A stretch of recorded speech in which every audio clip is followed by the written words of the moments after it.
What we're going to talk about is how to allow others to be able to share their screen and give them permission as an instructor or as a host on Zoom.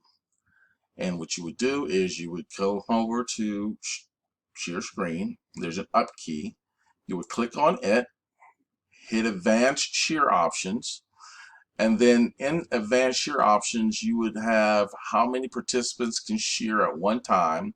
It is by default on one participant can share at a time. It's highly suggested that you leave it at default. Who can share?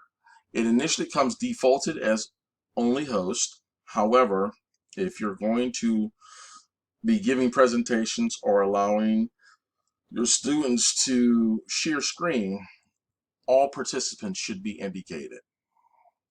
Who can start sharing when someone else is sharing is defaulted. Only host. Again, I go based off of the default on that as well.